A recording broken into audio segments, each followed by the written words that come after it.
Donald Trump has a vision of how to win, and he's gone out there and done it. He said if there's something wrong in your life, if your life is not working, if you're under a lot of economic pressure, blame them. Blame people who don't look like you, blame people who don't sound like you, blame people who weren't born where you were born, blame people who don't worship like you. Well, I have a very different story about what's wrong. What's wrong right now is that we have a government, we have a Washington that works great for the wealthy, for the well-connected, for the people with money. It's just not working for anyone else. But in a democracy, we got a chance to change that, and that's what 2020 is all about. All right, thanks so much.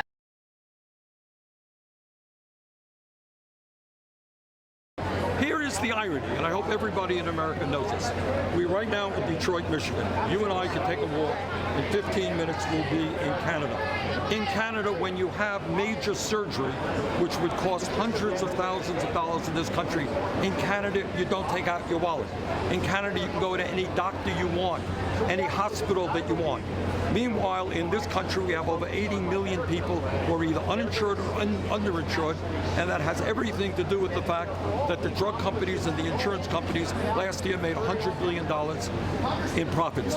The function of healthcare is to provide quality care to all, not to see the drug companies and insurance companies make billions in profits.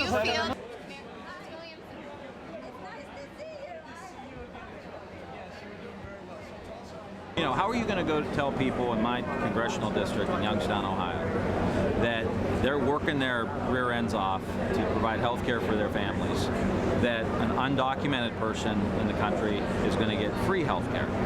That is not going to work, and it's not fair, quite frankly. The undocumented worker should be able to pay for health care. It just shouldn't be free.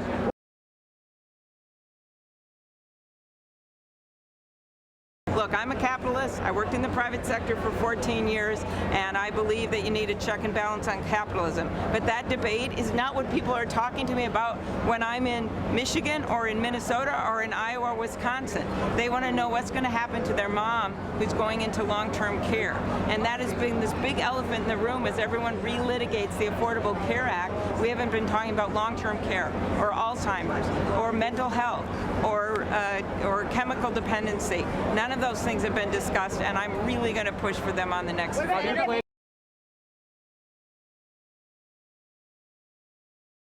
I did want to get both my message out. We have to win back places we lost and not make a false distinction when a whole lot of folks often feel like these debates are disconnected from people's lives. I wanted to make sure not only did I win in a Trump state, but to be able to get things done, not just talking about it.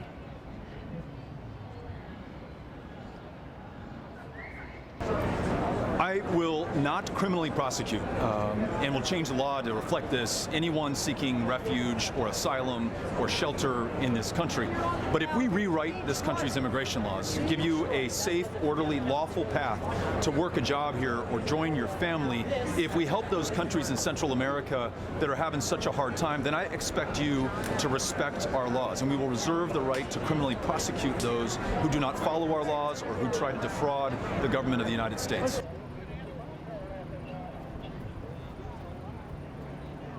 No one on that stage has shown an ability to turn big ambitions into reality more than I have. So when people can't defend their positions, they say things like, well, you're not being ambitious enough.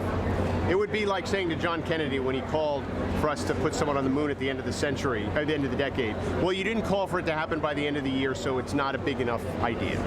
I mean, it's just an intellectually dishonest response.